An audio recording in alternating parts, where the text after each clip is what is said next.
Okay, so Bismillahir Rahmanir Rahim. Bab الصرف. So Bab الصرف, this refers to the chapter of exchanging of currencies. Exchanging of currency. When we say currencies, we mean gold, silver, and cash. Gold, silver, and cash. So if you exchange gold, silver, and cash, it comes under a different type of transaction. If you remember in the beginning of Bay, I told you transactions are of four types. Transactions are of four types. Number one, you exchange non-currencies for non-currencies, goods for goods. You call this muqayada or bartering. Yeah, phone for a book. Number two is you exchange currency for currency, i.e. gold, silver, cash for gold, silver, cash. You call this sarf. Number three is you exchange on one side goods, commodity. You call this a normal transaction, al-bay' al-mutlaq. A normal transaction, what we do day to day. And the last one is salam, where you give the cash first and then you have a deferred delivery of the object. Everyone understand that? So this is sarf. So because this is to do with currencies, what happens? Over here you have the issue of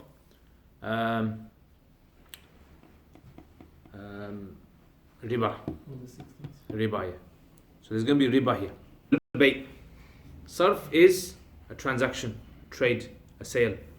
إذا كان كل واحد, when each one of the two, each one of the two meaning each one from the two exchangeable items. What kind of exchangeable items can we have?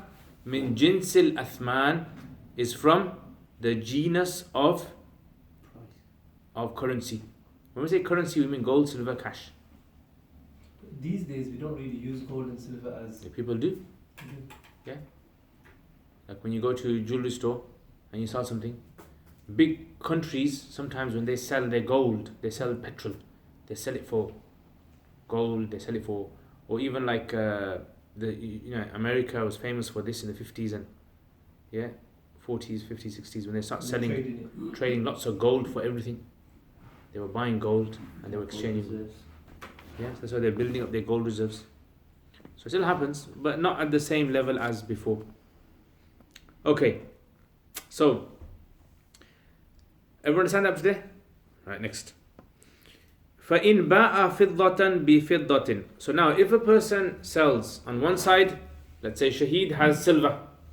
Yeah, he's got some silver bracelets. And Imtiaz has got a silver necklace. And they want to exchange them on both sides. Yeah, is that allowed? Yes or no? It's the same weight. Same, as long as the same weight and there and then. Let's say Shaheed has got some gold bars of gold, and Imtiaz has got some gold teeth he's taken out of someone. Yeah, and they want to exchange it. Is that allowed?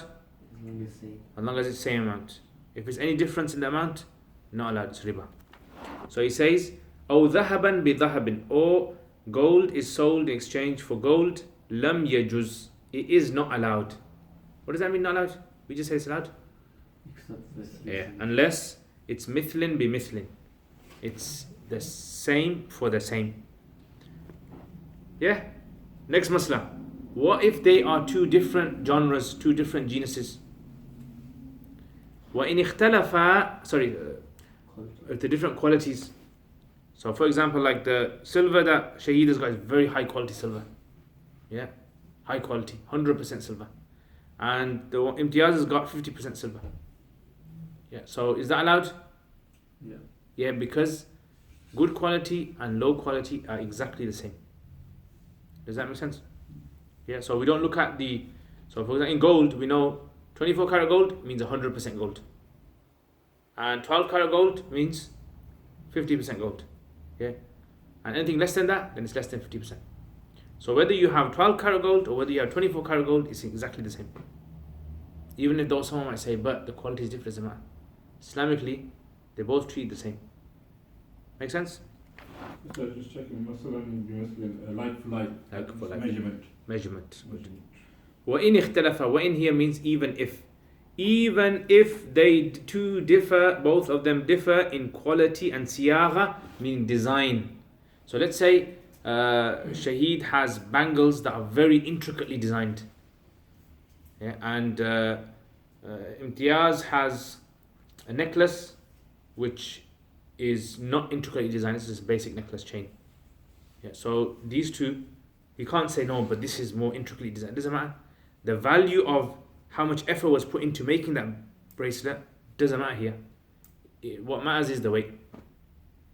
Make sense? So that bracelet, one bracelet might be an ancient bracelet, might cost like £100,000, and the necklace might cost £1,000. Doesn't matter. You understand? Okay. So وَإِنِ اخْتَلَفَ وَلَا بُدَّ مِنْ قَبْضِ الْإِوَدَيْنِ, and it is necessary for possession of the two exchangeable items to take place قبل الإفتراق, before the two parties separate from one another.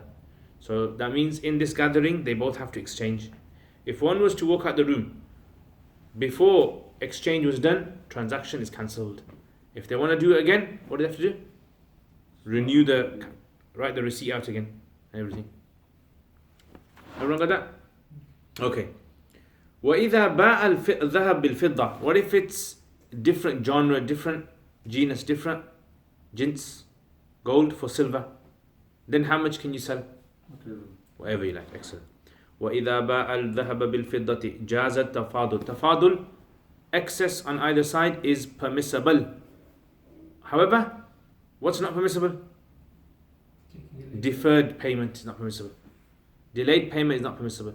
For example, like, let's say Shaheed says that, you give yours now and I'm going to go home, 5 minutes, I'll do it back and I'll give it to you. I don't have it on me. You can't do it. So just if the lady's going to buy like a gold ring from a shop, Yeah. and just say she wants to pay for it like monthly, but she doesn't take it until she's paid in full. Not allowed. Can't do that. Not allowed. That's the big problem people do. Yeah, in jewelry stores when women want to sometimes part exchange something, and they'll say, okay, you give your gold now, and then your necklace or whatever, right, we'll give you later on. So the solution to this, two things they either do. Number one is they delay the transaction until they make a promise date, a future sale. So they'll say, okay, we'll do the deal.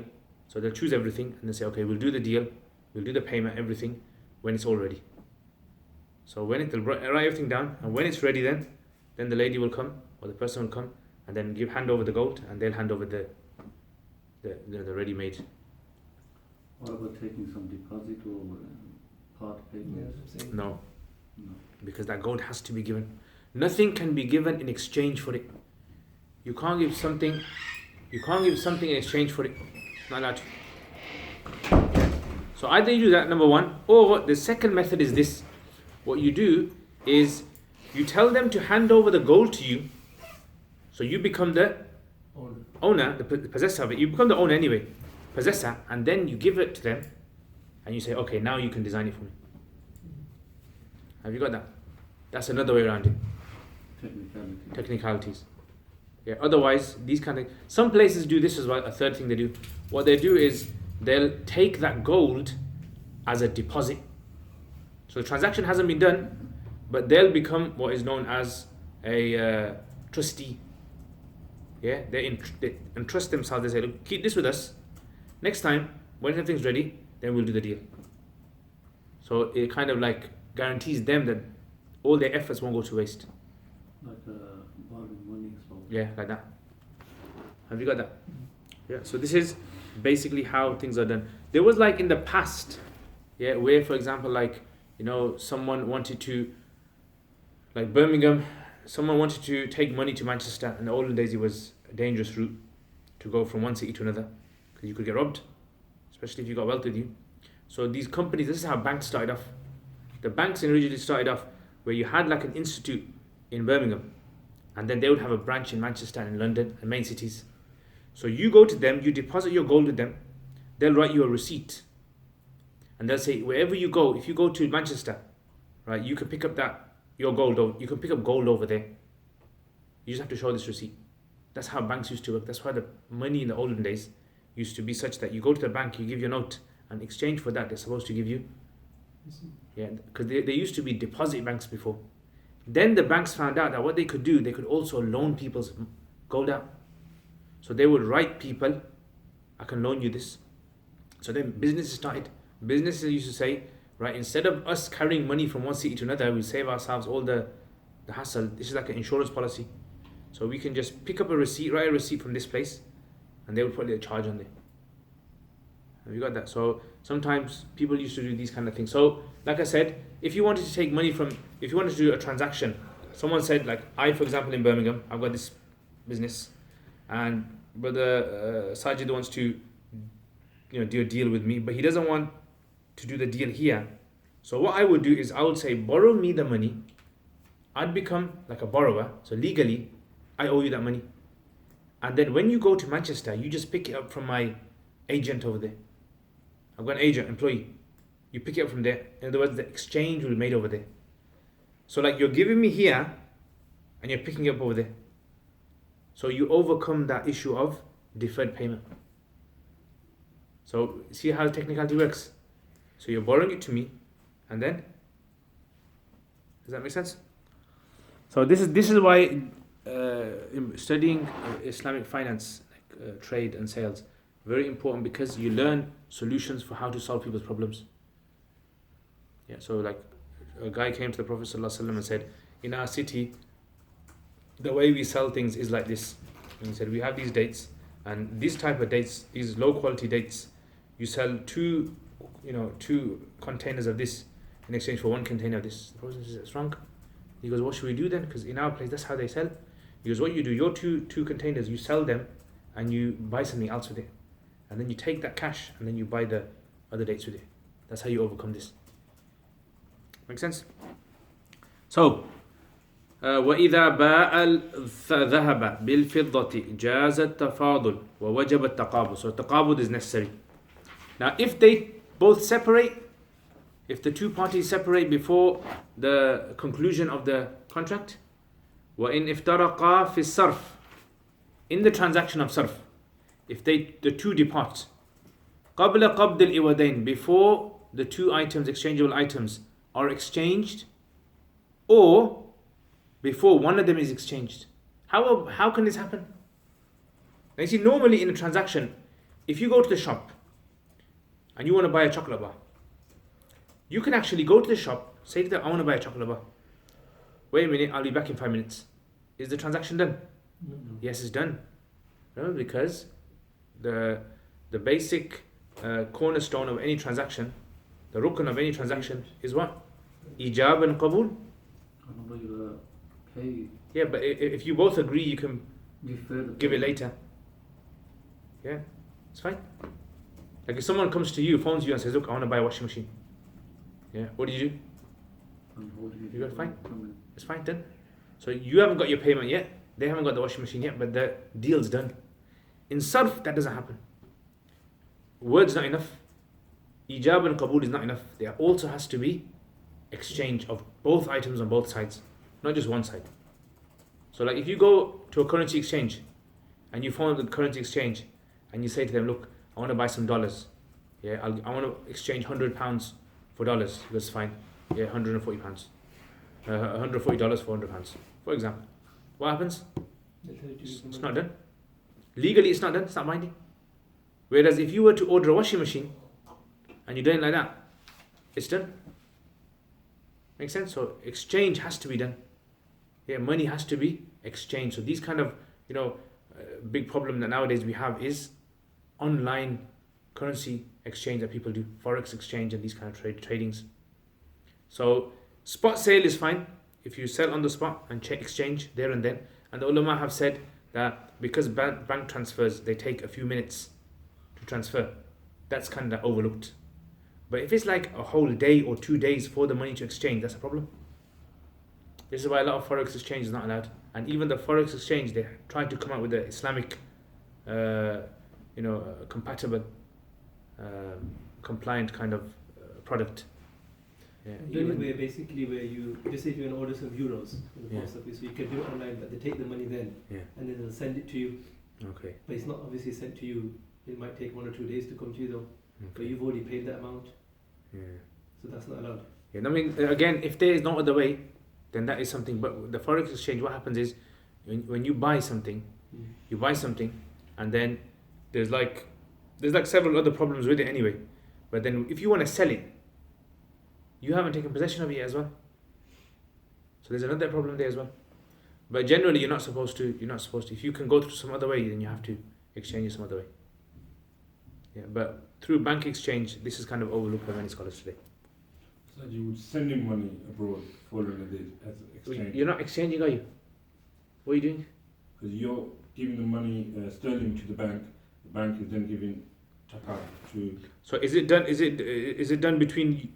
Who is it for? I'm sending to my dad. Okay. So I'm giving sterling to the bank. Yeah. They then exchange it for taka and send it to my dad. Okay. So again, this is going to be like the example I gave you. So the transaction, when you give that money, it's as though you've got it. They're giving it to you, and then you're agreeing. You're making them like your agent to go and send it over there. Okay. Have you got that? So they over there, then they'll give it to the person over there. Okay. Okay, where do you reach? Oh, أحدهما بطل العقد. Aqad will become nullified. Why? If I ask you a question, why is sarf different from a normal contract? In a normal contract, all you need is an offer and acceptance. In this one, what else do you need? Take possession. Offer, acceptance, and Exchange. ولا يجوز التصرف في ثمن الصرف قبل قبضه. So let's say this happens. We're having a meeting now.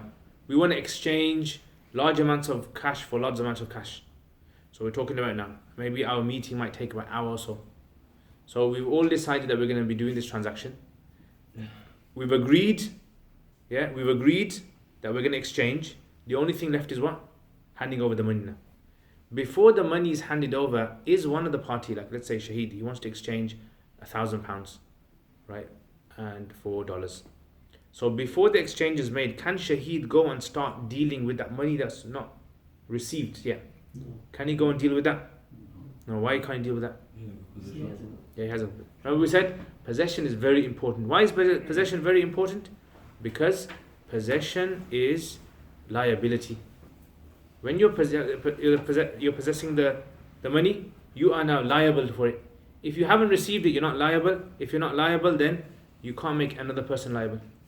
So you can't deal with it. So he says, وَلَا يَجُوزُ التَّصَرُّفُ. Tasarruf is not permissible. Dealing is not permissible. فِي ثَمَنِ الصَّرْف.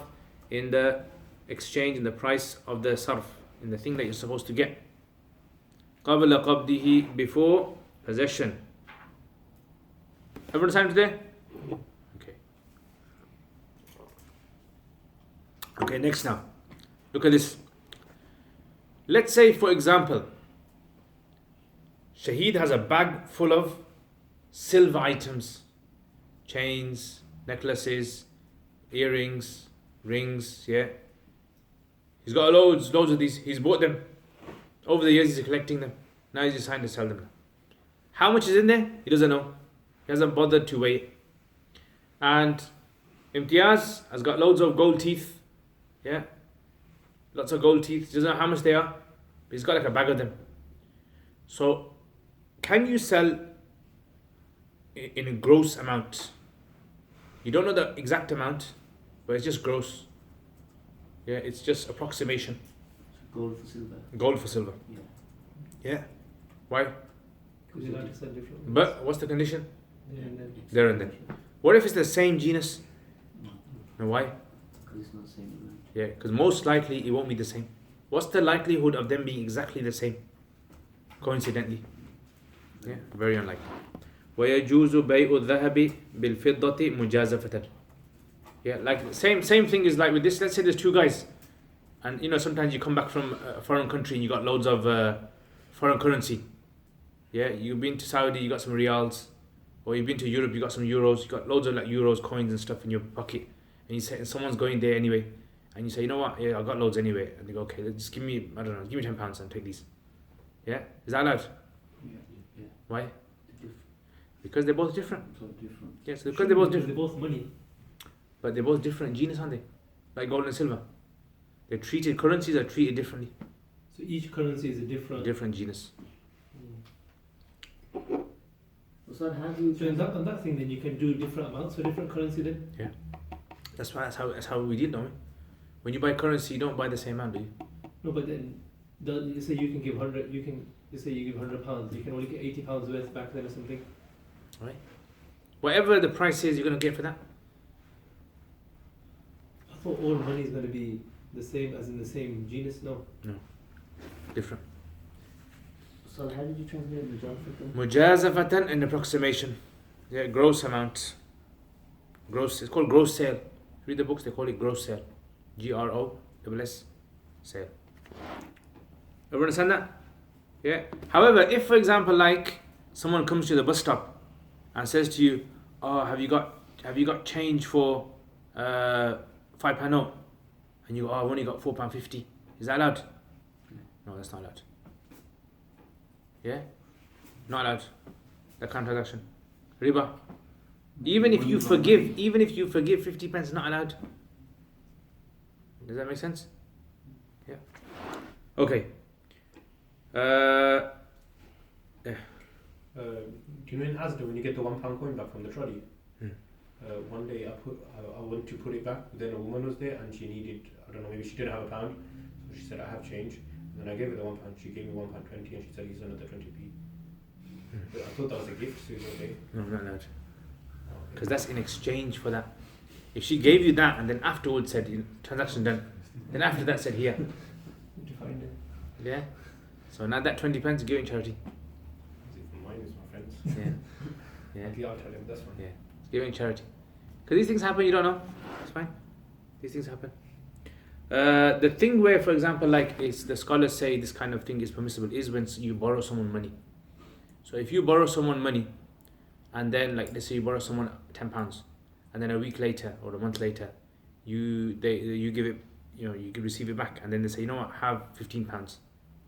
That's allowed, as long as it's not stipulated in the agreement in the beginning. Does that make sense? Okay. Right, now here's some scenarios now. Right, in the olden days when they used to have swords used to be personalized. Just like people personalize their mobile phones, their cars, and other things. In the olden days, nowadays they personalize their guns.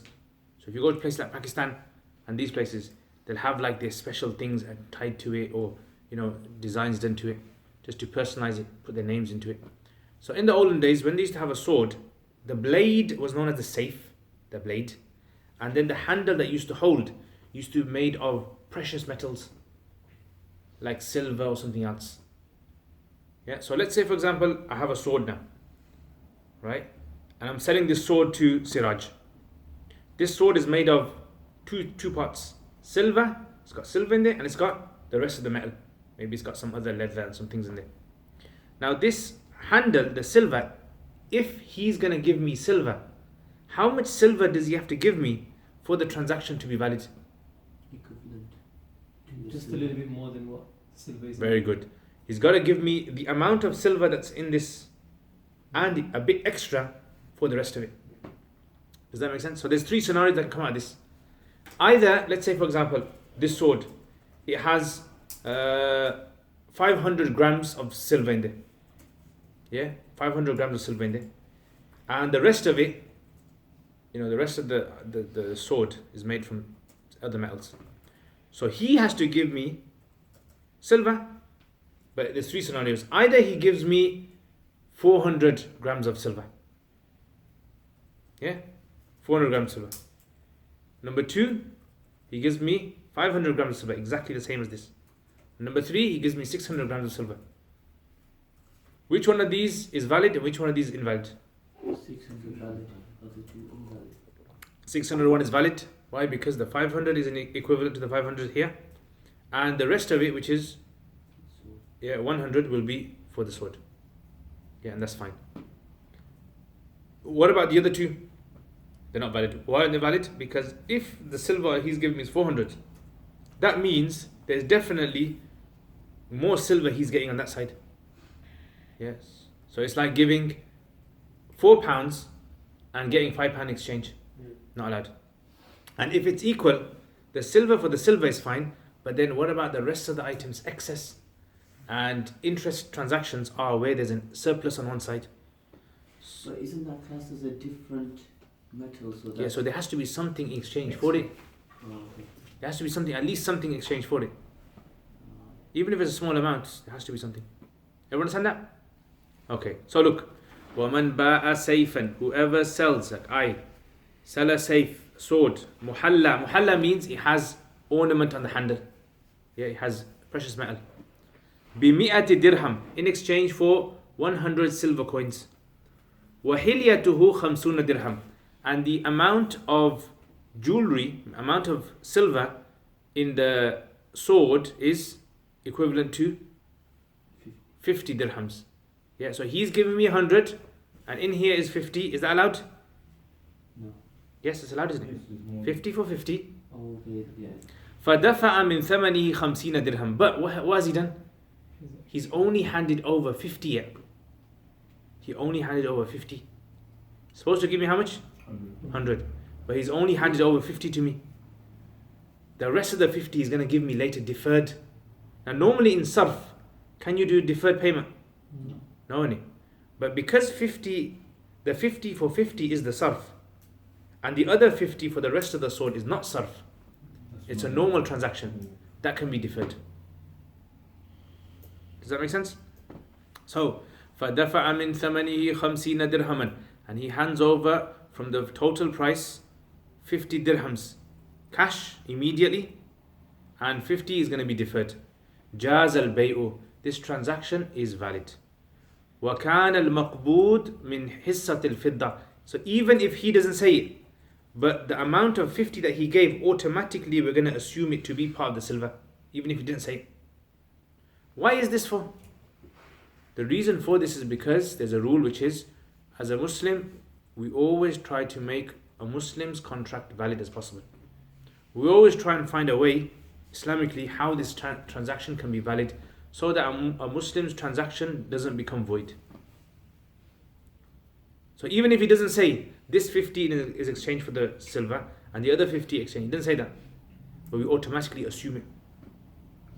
وَكَانَ الْمَقْبُودِ, and the thing that he's possessed, like the 50 that he's given me, that's going to be in exchange for حِصَّةَ الْفِضَّةِ, the share, the amount of gold or the silver in the sword. وَإِن لَمْ يُبَيِّنْ ذَلِكَ, even if Siraj does not explicitly state that. Everyone got that? Okay, that's one masala. Now the next masala, this is a bit tricky one now. Let's say if this happens. Let's say if this happens now. He says this. Look, he says this. Siraj says, this 50 I'm giving you is in exchange for the handle and for the sword. I owe you 100 altogether, but the 50 I'm giving you now is for both of them. Min thamanihima. Even then, to make the contract valid, we'll assume it legally to be Just Yeah. for the silver. yeah, just for, even if he says it, because that's the only way we can make the transaction valid. But does he still have to pay some more afterwards? Yeah, the rest he has to pay afterwards, like any contract. Yeah. وَكَذَلِكَ, and likewise means likewise the contract is valid. In qala, if he says خُذْ هَذِهِ الْخَمْسِينَ, he says to me, take this 50 min ثَمَنِهِمَا, supposed to be ثَمَنِهِمَا, from the price of both of them. The second masla. Everyone understand the two maslas? Third masla now. Let's say if this happens, I got the sword, I say to Siraj, you want to buy the sword? Siraj, what are you going to say? Yeah. Offer? Yeah. Acceptance done? Yeah. You're going to buy it for £100? 100 dirhams? Yeah. Okay. Before he's paid, he's got up and he's walked out. Let's say he's walked out to go to the toilet. What's happened? What's the big problem that's happened? Not there and then. He's separated, and the amount for the silver, he hasn't even given anything for that. So because he hasn't given anything for that, is there any way we can make this transaction valid? No way at all. So what's going to happen? Start all over again. The transaction will become void. So, فَإِن لَمْ يَتَقَابَضَا, if the two items are not exchanged, حَتَّى افْتَرَقَا, until both of the two parties separate, بَطَلَ الْعَقْدُ, the transaction will become void in the hilya, in the silver. Just the silver part of the contract has gone void. What did he want to buy? Sword. Because he got up, he agreed. The part in the other part of the sword, it's still going on. But the part in the silver has automatically been cancelled out. That can't happen. Make sense? Now, what about the rest of the sword then? So for the rest of the sword, there's two scenarios. Either the rest of the sword can be detached without losing any value. Yeah? It can be detached easy. Just like, for example, in your car, can the seats be detached? Most cars, they can be detached. Does it lose value if you take the seat out, put it back in again? Not really. Yeah? If you take out the seat, put it back in. Take off the wheels, put the wheels back on again. Will it lose value? No. So if the sword can be detached without losing any value, then the transaction in the blade will still go on.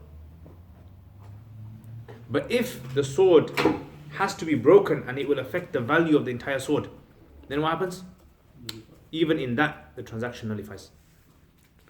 So look, وَإِن كَانَ يَتَخَلَّصْ بِغَيْرِ ضَرَرٍ, if it, meaning the rest of the sword, can become separated, يَتَخَلَّص خلاص, بِغَيْرِ ضَرَرٍ, without any harm. Harm meaning without any financial harm, monetary harm. جَازَ الْبَيْء فِي السَّيْفِ, the contract will still go through in the blade. وَبَطَلَ فِي الْحِلْيَةِ, and in the silver, what will happen? Yeah, it'll be void because he didn't pay for it, he walked off. Now, if he wants to do it in the silver again, he's going to have to, if he wants to do it in silver again, he'll have to come back and he'll have to make a new agreement with regards to the silver. So it says Boston fil Hilyat is void in the ornament, not the silver. Yeah, no, in the silver, the ornament is the silver. Yeah, the blade is going to go through. But if there is harm in separating it, then it's going to be void in everything. The whole thing will. Does that make sense? And this masala applies to anything that you have. For example, like, let's say you bought, some jewelry, and that jewelry has precious stones in there. So the necklace is made from silver, but it's got lots of precious stones. So how many things are in there? At least two, isn't it? At least two things. So therefore, if you want to buy that silver in exchange for silver, if you want to buy that necklace in exchange for silver, the amount of silver that you give has to be more than the amount of silver in here. And if you were to pay, if you were not to pay and you walked out, then you would have bought the precious stones. That transaction will go through. But in the silver, it won't go through. Does that make sense? Okay. That's one example now. This is the sword example. So 3 scenarios for the sword example. One scenario is, if you pay, you pay more. Second scenario is, you pay. The first scenario is that the person gives the 50, so automatically we assume it from there. Second scenario is that he says this 50 is for both things, we assume it to be for the silver. And the third scenario is he gets up, walks out, the transaction in the blade will go through if it doesn't harm its value when separated, otherwise it won't go through. And it's void in the silver anyway. Okay, next masala now. Let's say, for example, like Shaheed has a bowl at home. Yeah, a bowl that's made from silver. This is a silver bowl. And Imtiaz wants to buy this, right, in exchange for silver. So, how much are you selling it for? Let's say 100 dirhams, 100 silver coins. So again, you want to sell it to him? Yes. You want to buy it? Okay. Ijab Qabul then? Okay. Imtiaz gets up to go toilet, goes out. What's happened? Because there and then it's silver. So it's only valid for the bid, but that's not silver. It won't be valued. No, it won't. Can't be Because separated. it's all silver, isn't it? Same genus. It's all silver. It won't be valued, is it? Yeah? That's because there Not valid.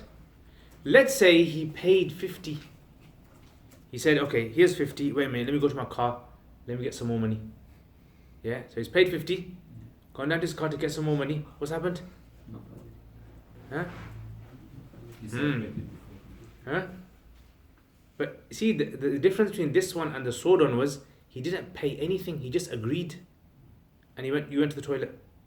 In this one, he's paid 50 and he's walked out. So what happens in here is that 50 will be in exchange for whatever that 50 is equal to in the bowl.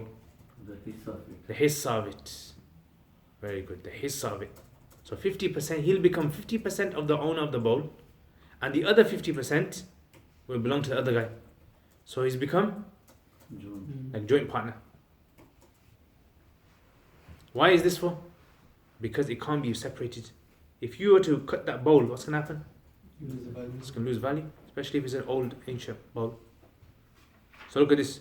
Man ba'a ina'a fiddatin, whoever sells a vessel made of silver. Thumma iftaraqa, and then they both separate. Imtiyaz goes to the car. وَقَدْ قَبَضَ بَعْدَ ثَمَنِهِ, whilst he's given some of the money, he's given like 50 dirhams. He's gone to his car to pick up the other 50. بَطَلَ الْعَقَدْ فِيمَا لَمْ يَقْبَضْ, the contract in the part which he hasn't made exchange for will become void, nullified. And the rest of it, وَكَانَ الْإِنَاء مُشْتَرَكًا, the rest of the vessel will become shared بَيْنَهُمَا. It will be shared between them, meaning he owns 50, he owns 50. Imagine you only paid 20 dirhams. How much of a partner would you be in that boat? 50%. Yeah, so 20%. You'll be 20% partner in that, like that. Everyone got that? This is the second masala. Okay. Next masala. So can you just clarify with regard to this one pot? Who actually has got the possession of it? So it's like if two people shares a car. Also, Half the it's TV. shared, but Yeah. anyone could have Yeah. possession. So they like mutually kind of agree to some sort of a agreement there. Make sense? Yeah. Okay. All right, next. Now, let's say, for example, this happens now. He's bought this now, isn't he? Yeah? Does he have a choice to cancel the contract? Yeah? No, he doesn't have a choice. He has to go, even though he wanted to buy the whole thing. But because he stepped out, paid for part of it, he's become partial owner. If he wants to become the owner of the rest of it, they do a new contract with the rest of it. Why is it? Now let's say, for example, this happens. This could happen. He's 50% owner. Now the deal was done on Monday. On Friday, a guy's come, he's gone to court, and he's managed to provide evidence that he is actually owner of half of it. Third guy's come. This guy is known as the mustahiq. Yeah, the mustahiq. So this third person has come and he's made a claim that he owns half of it, and he's provided evidence to the courts. The courts have issued legal permission. So now he's now owner of it. So what's happened? How many people have a share in this now? Yeah, so it's 3 people. So now Imtiyaz, is he happy with this? Initially he was only happy with him being the owner. So now another person's come into this contract. Now this is something which goes against his consent. So now he actually has a choice. Either he stays in this contract, or he can actually step out and he can get his refund. But does that mean in this scenario that Shahid, he was only owner of the 50% initially? Yeah. So the other guy that's come now, he's going to have a 50% share in the entire thing. So therefore, He's got no share left in it. so therefore he's 25. so therefore he's going to have a portion, and he's going to have a portion. So quota. Now he's not happy with the quota because he's actually paid for half. Does that make sense? So he obviously can get his quota back. Like look, he owned 50%, he owned 50%, yeah? Yeah. Okay. Now when this third guy comes, he claims that he originally owned half of it. So technically the business was between him and that other guy. Yeah, sorry, between them two. Half, half. So when he buys 50% of this, he's buying half of him and half of him, isn't it? So when this guy comes and he wants 50% of it, that means he can get his half back, half, quarter back from him. Is he happy with that? No. Yeah, if he's not happy with that, the whole thing, he just says, I want all my way back. Make sense? Okay. So, وَإِنْ أُسْتُحِقَّ بَعْضُ الْإِنَاءِ, if part of the vessel is claimed, كان المشتري بالخيار. امتياز, the customer is going to have a choice. إن شاء أخذ الباقي بحصته. If he wants, he can take the remainder for whatever's left. If he's paid 50 and that third guy has come and claimed half of it, how much out of the 50 can he get back from him? I'm sure. Yeah. 50? No. If you take 50, that means you take the whole thing back. 25, isn't it? Yeah. 25. So you take back 25. 25 becomes yours. So you have like a quarter share now in there. That guy has a full share because the business wasn't between you and him. It's between you and him. Yeah, you bought half of his share. Yeah, so you have a quarter. He owns a quarter and that guy owns 50%. Either you do that or وَإِنْ شَاءَ رَدَّهُ, because you weren't fully happy with this kind of contract. Initially you didn't intend this. Therefore you have the right to get your whole refund back. Full refund. So either you can get a partial refund or you get a full refund. Why is this for? This is all because cutting it is going to cause problems. Okay, masala number 3 now. So we've done the sword masala, we've done the bowl masala. Now we're going to do the third nugget. Nugget now. Shahid has a nugget. This nugget, he's selling this nugget for 100 silver coins. Now, again the same thing happens. Imtiaz, he pays 100 for this nugget. He's got to give the money immediately, becomes the owner. Second scenario, Imtiaz gives 50, says I'm going to go to my car, pick up the other 50. So what happens? Good. He becomes Hold owner of half it. Yeah, so he becomes partial owner of it. Owner of half it. Okay. Now, the difference here is that nugget, can it be cut in half without it losing its value? Can be, isn't it? Not like the bowl. The bowl was like designed like that, so yeah, that's part of its value. So because that can be cut, he doesn't have to be a shared owner.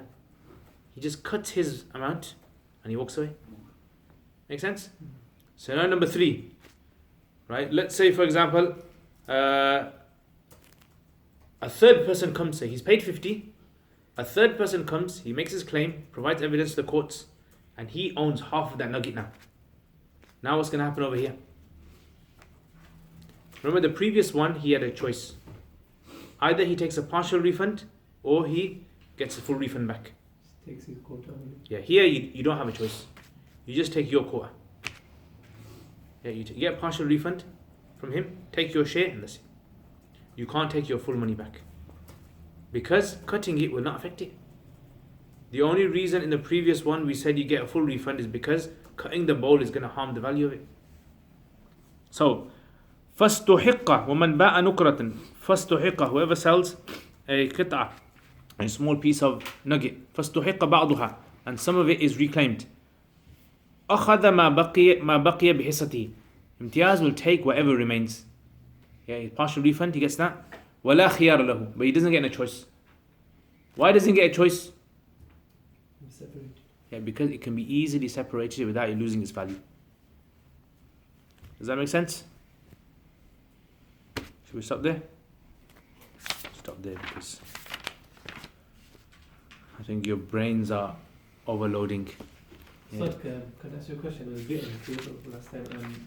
So just say a woman's got some pieces of gold and she wants to change it for new gold in the gold shop. Yeah. But obviously that new gold is going to be worth more Yeah. in the shop. So just say for the same weight, Yeah. she's not going to get that same value of gold. Yeah. So how can you go about that? So does that gold, is it pure gold or is there some other things mixed with it, like other diamonds? So And just say if it's not got anything mixed with it. Obviously, if it's got something else mixed not with it, allowed. Islam is not allowed. so you have to basically sell it to them. So Get that money in the there. only other way around that would be to pay cash. Can you sell that gold to the shop and then? With I that mean, if you money- do like a part exchange, Mm. you give gold on top of that. Yeah, You give cash. yeah. That's fine as well. But then you're. So for example, let's say for example you're buying a necklace, Yeah, that has 500 grams of gold in it. yeah. For example, 500 grams of gold. Now you have bangles that weigh 200 grams of gold. Okay. So what you do is you give that 200 grams of gold in the bangles will be equal to 200 in the necklace. Yeah. How much more gold have you got surplus? 300. 300. So the cash Excess. will be in exchange for that. Even if the cash is £10. That must is actually going to come a bit later. This is an issue. Imam Abu Hanifa and Imam Abu Yusuf say this is something which is allowed. For example, like exchanging, considering the two opposite genuses to render the transaction valid.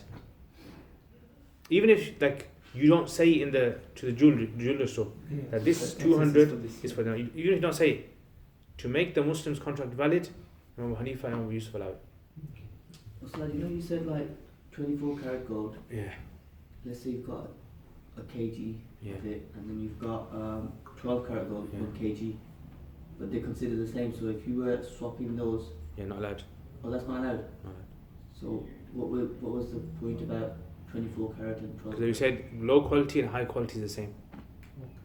If you exchange any gold, Yeah. whether it's a low quality for a high quality or high quality for a high quality, Oh, or it has to be same. Doesn't have to be same weight. it has to be No, same that's weight. the same.